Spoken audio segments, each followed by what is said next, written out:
Our next speaker is David Wildman, who will talk to us on Christian Zionism and the Israel lobby. David?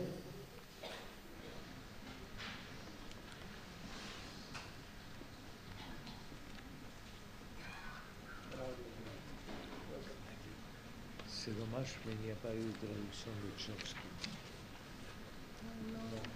Techniquement, on ne pouvait pas. Dommage. Good morning, everyone. I want to express my thanks and appreciation to the jurists and to the Tribunal and to everyone here and those who are listening. It is an honor to be a part of this process to testify here today. I also want to note that we're right before lunch and that fasting is a tradition in many religious faiths, but that's not our intention that that be practiced by anyone today. Good. Today, Sunday, the first Sunday of October, is World Communion Sunday, when Christians around the world affirm our unity as followers of Jesus, despite centuries of bitter and often violent divisions. 11 years ago in 2001, on October 7th, the first Sunday that was also World Communion Sunday, a so-called Christian nation began bombing and invading a Muslim nation, Afghanistan, ostensibly to declare that the killing of civilians for political purposes is so reprehensible and should be stopped. Now, 11 years later, the US war in Afghanistan is the longest war in US history, and the killing of civilians continues in Afghanistan, in Iraq, in Palestine, in Pakistan, in Somalia, in Yemen, in Libya, and the list goes on. Why start my analysis of Christian Zionism and the Israel lobby with such a reflection? Because the strongest base of support for war in Afghanistan, both then and now, is among Christian Zionists. And I also want to recall what W.E.B. Du Bois, the great African-American scholar, said roughly 100 years ago, that Sunday morning is the most segregated hour in the nation. The United States, that is. It still is. And so I'm glad to be here to affirm the unity of people committed to equal rights for all people on the planet, all of God's children. I speak today as a Christian about Christian Zionism and its role within the wider Israel lobby. And I speak as a human rights advocate against the ways that faith is repeatedly misused to provide a theological justification, economic funding, and political support for systemic, long-standing, and ongoing dispossession and discrimination against the Palestinian people. So let me start with a little definition of Christian Zionism, the Israel lobby, and then I want to look at some of the key aspects of how they are complicit in violations. Christian Zionists believe, as a belief first developed in the 1840s in English-speaking areas of Britain and the United States, and believe that the return of Jews to Palestine and the establishment of a Jewish state would be key signs for the second coming of Christ, for the final battle of Armageddon and the end of the world. Movies weren't being made at that time, but they are now. It was a very kind of pessimistic sense, but one that Christians would prevail in that. I want to touch on just a couple of key points in the Christian Zionist chronology that I think are helpful for our discussions and deliberations today. There was a fellow named Darby in the 1840s who first kind of outlined this schema and secret knowledge of reading the Bible in a certain way. A Methodist pastor named Blackstone in the 1880s began taking these beliefs and lobbying the US government to support Jews emigrating to Palestine. You may have heard of the Scofield Bible. Scofield was a former Confederate and a fraud. he popularized Christian Zionism in the notes that he put in his Bible. Lord Balfour in Britain was influenced heavily by Christian Zionist thinking. So key dates for Christian Zionists are 1948, the establishment of the State of Israel. 1967, the expansion of Israeli control over the West Bank, Gaza, and East Jerusalem. A third key component is in 1977, the election of Menachem Begin and the Likud party. Christian Zionists for many years were anti-communist. And so now that there was not the Labor government, but a Likud government, there were some openings and belief that this too might be another sign in God's divine plan that only they knew about. President Carter and the quote-unquote giving back of Sinai in the Accords that you heard Professor Chomsky talk about was seen as a betrayal of their theology. And so in the late 70s, the Christian Coalition and many other Christian Zionist organizations began forging alliances with the broader religious right. You may remember books like The Late Great Planet Earth. The Left Behind series is the latest version of that. Someone else might be writing Behind the Left as another series. What's interesting is that there was always an enemy. Schofield's Bible pointed to Tsarist Russia as the Antichrist. It was very easy then for the Tsarist Russia to become the Soviet Union and anti-communism. Today, the great enemy is Islam. In that late 70s, there was this shift from an apolitical, more spiritual expression of Christian Zionism to a mobilized imperialist political program with increasing economic power. The shift from religious beliefs to actions is what violates human rights and international law, not the beliefs of a personal religion. Now, to be clear, I want to make it absolutely certain that the vast majority of Christians in the world of all sorts of stripes reject Christian Zionist teachings as false and a misreading of the Bible. So just to be clear, indeed, you heard the list of UN resolutions that were vetoed and violated. The list of Jesus' teachings that are violated repeatedly or ignored by Christian Zionists is perhaps as long. Think of love your enemy, to be peacemakers, to bring justice. Now the Israel lobby. Christian Zionists are one part of that, and they relate closely in different ways to different aspects. The military-industrial congressional complex, which is how President Eisenhower initially drafted it in the 50s, continues to be a significant portion of the Israel lobby. A militarized and highly volatile Middle East is a blessing to arms sales. And in fact, last year, arms sales around the world soared for the US, that now accounts for close to 3/4 of world arms sales. There's a love triangle of money. I mean, we heard about the fateful triangle. There's a love triangle of money, arms, and political power. Corporations that are profiting from aspects of the settlements and occupation. AIPAC and major Jewish and pro-Israel organizations. And I also want to speak today about the silence and complicity of many so-called liberal entities, colleges, churches, unions, and media. In their silence, they too are part of the Israel lobby. So what are the key aspects of Christian Zionism? There are 7 that I want to share with you today that contribute to US violations. The first is a dualistic theology, good versus evil. Good guys who can do no wrong versus bad guys who have no civilians or non-combatants on their side. There's no civilians in Gaza, for instance. It's a US settler and colonizing theology of Christian cowboys versus, heathen Indians. But the racist metaphors go on and on. It is an apartheid-type theology. In South Africa, the churches gathered to condemn that kind of theology and its complicity with apartheid. It's time for churches now to speak out and condemn that in relation to the Israel lobby and Christian Zionists. Second, a religious apology for the US-Israeli military expansion as being somehow part of God's plan. There are close ties with a number of Christian Zionist organizations in the religious right with the US military.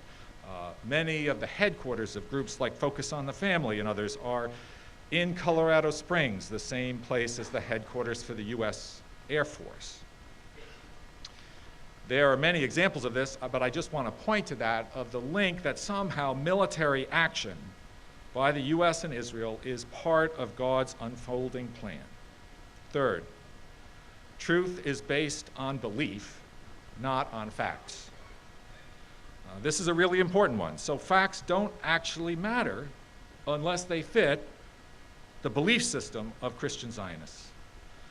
The close ties with talk radio and Fox News-style media, political events and wars as unfolding of somehow a cosmic divine struggle between good and evil. Fourth is a theological apology for U.S. empire and corporate power. It's the gospel of wealth, or these days we would say the 1%, and that how can we be a part of that and join in? There are close ties with a variety of corporate aspects of the Israel lobby here. Consider the donations of Christian Zionists that exceed that of any other group to the Israeli settlers, and especially the most extreme expansionist Israelis within the settlement movement. Now, there are 3 places in the world, and I don't have time to go into this, but I do want to just note this, that a settler colonizing theology has been used so extensively to justify violence and domination. The United States is certainly one, and the displacement and dispossession of many indigenous peoples. Apartheid South Africa was the second, and the third is Israel. The 5th point is the need for an enemy. It was communists. It was Tsarist Russia, which was mostly Orthodox Christians, and so therefore not really Christians in the minds of evangelical conservative Christian Zionists. Now the enemy is Islam. And I want to be clear that in Christian Zionist teaching of this kind, Jews are not to be converted, but are, as Jews, to return and establish state power in Israel, while Muslims are open to conversion. With the war in Afghanistan, the war on terror, and the invasion of Iraq, many Christian Zionists saw the Muslim world as being open to a Christian crusade like nothing that had happened in the last 1,000 years. It's beyond Islamophobia. It is a crusade, and it needs to be challenged. And in this process, it also renders invisible Palestinian Christians. That's why I think the Kairos Palestine document that was issued in December of 2009 is such a threat to Christian Zionists and the Israel lobby. So now if you combine these 5 different components, a dualistic theology, an apology for military action, truth is based on belief, not facts, an apology for corporate power in the US empire, and that the new enemy is Islam,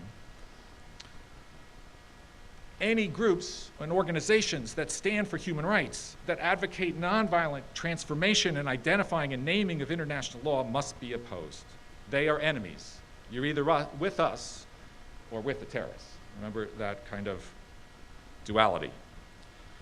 And any allies, that is the rest of the Israel lobby, are partners in God's plan of world dominion.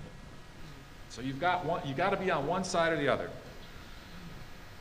Now I want the 7th part, and the most significant part in some ways, is the right-wing populism and kind of personalist piety of your everyday Christian Zionists, most of whom are white in the United States and English-speaking worlds, though there are manifestations of Christian Zionism in Korea and in other places around the world too. But I'm, for the moment, talking about the dynamic here in the US.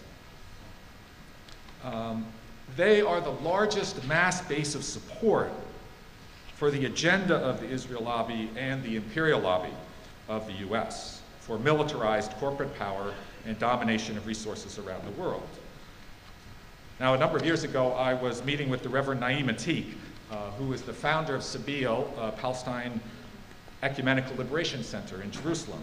He's a Palestinian Christian, and we were having a discussion here in New York on Christian Zionism and how could churches challenge that. I left, I was very empowered by the speech, and I raced to the airport because I had a meeting in Seattle I had to get to that night. I was the last person on the plane. And I sat down, and thankfully, this is in religious terms, God is good, the only empty seat was the one between me and the fellow sitting by the window. I then looked over, and he shared with me that he had been in New York for 2 weeks evangelizing in Harlem as a white fellow. And on the cap of his baseball cap was a menorah. I said, oh my God, this guy is a Christian Zionist.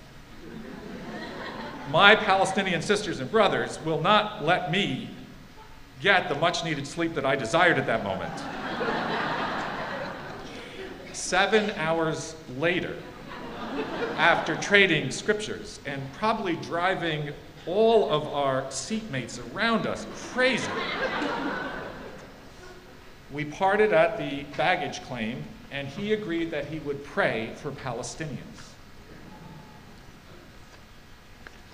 He was someone who had been involved with substance abuse, alcohol, an abusive relationship, and had found Jesus that transformed his life. He found Jesus at a church that espoused Christian Zionism. I share this story to say we need to reach the people and develop relationships with them that break through this equation of their own personal transformation with the colonizing ideology of Christian Zionism and the religious right. That's a challenge for us today. 2 other brief areas I want to touch on, I know my time is running out, is there's an incredible emancipatory power of biblical Israel, of the Exodus and prophets that have been used and drawn on in African American, Latino communities that are more evangelical in their theology than liberal Christianity, that are being co-opted by the Israel lobby as expressions of Christian Zionism. And I think we need to challenge that and do some hard work in communities of developing relationships that biblical Israel is not equal to the modern state of Israel. That criticism of the Israeli government is not anti-Semitism. There is curriculum in the US that the Israel lobby is sharing specifically for African Americans, for Native Americans, and others on their close ties with Israel. This is a part of the process that needs to be challenged as well. Finally, the wider complicity of so-called liberal Christians, you can pick your other name, mainline, sideline, whatever, the complicity of Christians in the churches with the Israel lobby through Jewish-Christian dialogue that for decades has blocked Christian prophetic action condemning human rights violations in the Middle East. Now in this, it's a little bit akin to, I would just urge you to read Martin Luther King's letter from the Birmingham jail. But I'd also urge you to read the white liberal clergy's letter to King that sparked him to take his spare time to write a letter back. Thankfully, there's not remembered, but their letter reads like the arguments now against divestment, against nonviolent action, against groups like the Christian peacemaker teams and other international solidarity movement and other accompaniers that are on the ground, saying we need to talk with one another. Always be wary when folks only have talking as their strategy, and they're still in power. It's also like the white liberals that churches finally condemned for their complicity with South African apartheid, that said it just was something that needed to be reformed a little bit.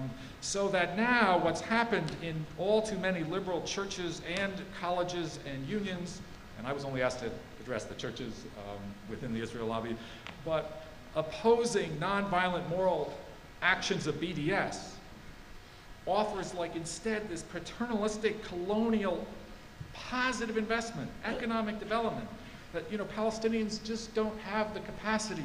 They don't know, with no mention, and in fact in intention to deny the ways in which Palestinian infrastructure has been systematically destroyed. So finally, in challenging Christian Zionism and the Israel lobby,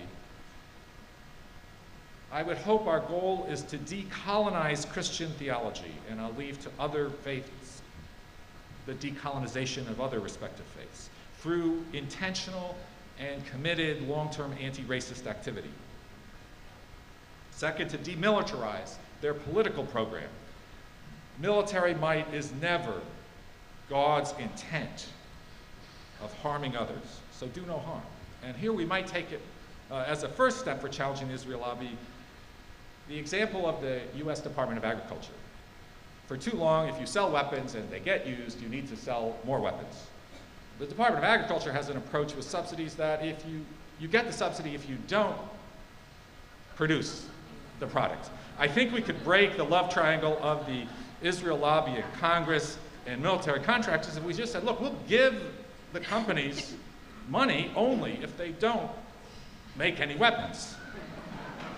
All right, I don't have time to elaborate on that, but I think this is something as a remedy that we might work on. Second is invite Christian Zionists like this fellow that I was forced to engage with in my long airplane ride to Palestine. The Bethlehem Bible College has done 2 Christ at the Checkpoint conferences that invited Christian Zionists, Messianic Jews, many evangelical Christians, and said, come, develop relationships, break bread with Palestinians, Christian and Muslim, and then go back and see what's wrong with your theology. We've got to challenge tax-exempt donations like that go to settlements. That's another part of breaking the violations and remedying the violations of the lobby in Christian Zionism, like the Norwegian Fund recently did, but also like the United Methodist Church adopted in May, was a call to challenge and investigate funds. Finally, we need nonviolent moral actions of boycott and divestment. Actions recommended by Palestinian Christians in Cairo's Palestine. The United Methodist Church that adopted a boycott of settlement products and companies operating the settlements, the Presbyterians, the United Church of Canada, and the Friends Fiduciary Committee that voted to divest from HP, Veolia, and Caterpillar. And we also have to challenge any monolithic reading of the Israel lobby and its power as another form of dualistic thinking. There's a cluster of forces, and I hope I was able to portray that make up the Israel lobby. They're by no means monolithic, and they are quite threatened at the moment by the power of nonviolent people's action that's growing around the world. Thank you. Thank you, David, very much. I think this is an area that few of us factor in when we're dealing with this subject of Israel and Palestine. I wonder if there are people on the jury who would like to comment or question Marit. Thank you very much for your presentation. The Prophet Muhammad, peace be with him, was a prophet of peace and nonviolence. Jesus was a prophet of peace and nonviolence. At the heart of the Christian faith today, there is a lie.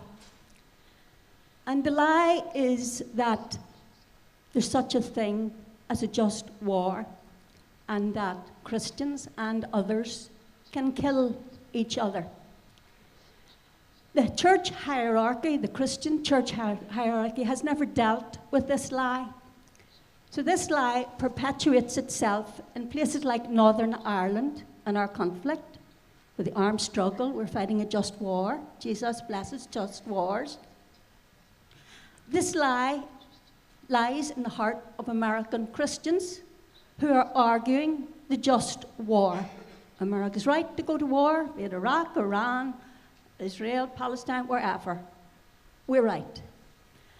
Do you see any hope within the American Christian leadership, or the world Christian leadership, or the laity, where the just war theory will be acknowledged as a phony piece of morality, and where a true theology of love your enemy and love each other can evolve in order to help the human family move into new relationships? That's my first question. The movement between all the faith groups and none, in the Islam faith, the Hindus, the Buddhists, the Christians, coming together to deal with issues like human rights, the environment crises, the poverty, the real enemies of the human family? Do you see, and at what point is this movement, because I know it's there, part of it, but at what point is this movement able to make its voice heard so that we change the power structures at the top and end the occupation of Palestine and the militarization of our world? Thank you. On the first part about any hope in the Christian community about ending and rejecting a just war, well, hope biblically is what has no empirical evidence in front of you. So I have lots of hope, let me say, first of all. Second, that the just war theory only came into Christian teachings after an emperor started going to church. So there may be a problem here that has a different kind of remedy in terms of when the church has aligned itself with power, then just war theory. Greed is not nice. So you confuse it and mystify it with a theological rationale. And in the same way, the expansion of territory at the expense of others.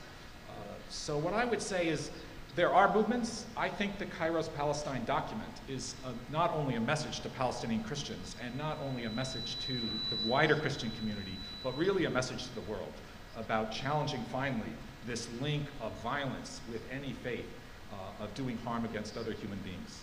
On the second point, on the interfaith movement, you know, in religious terms, I think the second great commandment for Christians is to love our neighbor. And we just have disputes over exactly who our neighbor is. We have borders, like the Rio Grande, that says, well, some neighbors are on one side of this and other neighbors are not neighbors if they're on the other side. That's in Palestine today, it's struggling over neighbors as the barrier to interfaith work. So when we say that every sister and brother, and especially ones in harm's way that are being discriminated against, are the people we need to stand with, first and foremost, then there will be much stronger movement in an interfaith way. And the US campaign to end Israeli occupation is something that I find is one of the most interfaith expressions here in the United States, of folks working together because human rights are not to be negotiated, they're to be enforced. Thank you. Is there anyone else? Is there another? I would like to say something, if I may. Please. I would just like to point out that oftentimes people make controversial, supportive of the status quo, personal decisions that also benefit them in the pocketbook. And so there's this nice convergence, I guess is the word, between taking a public position and then being able to sustain oneself. Because we know the fate that is visited upon people who take a courageous position in opposition to power and what happens to them. Now, there's one, I'm not really, even though I was, you know, baptized a Catholic and all of that. Yeah, I know.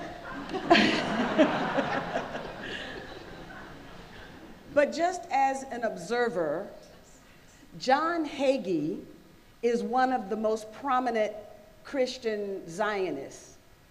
And John Hagee is extremely wealthy. He reaps a reward, unlike people who give, like the sisters on this panel, who give and give and give because they want to make their community better, and they end up sacrificing. John Hagee has a particular position, and he has been rewarded. So could you talk to me about the impact of personal reward on public position? Thank you. And as a full disclaimer, let me say I'm not receiving any honorarium for This is part of my work for the church. I think there's an element of self-fulfilling prophecy that, you know, someone like Hagee can, not looking at the backdoor deals and alliances, turn around and say, you see, God must be a Christian Zionist. Look at me. And you could be too. It's a kind of Amway strategy, or pyramids were not just in Egypt. They are strategies used by leaders, religious and secular, to advance their own agenda. And I think that any time someone's willing to compromise on one's values for personal advancement is very important. We need to name and shame that. Thank you so much. And I think now we're about to go to have lunch. Enjoy it. We're not about to go to have lunch. Don't enjoy it. Richard, I must tell you something, because this man is in charge of human rights and anti-racial discrimination in the Methodist Church. And we met him when with Frank we make the first visit to the States in last February. And he was so kind to receive us, and he offered, in the name of the Methodist Church, the place where Monday we will have our press conference for the jury, and it's in front of the UN. So that is a very symbolic contribution of the Methodist Church, and I will thank you very much for this contribution. So you can say, thank you.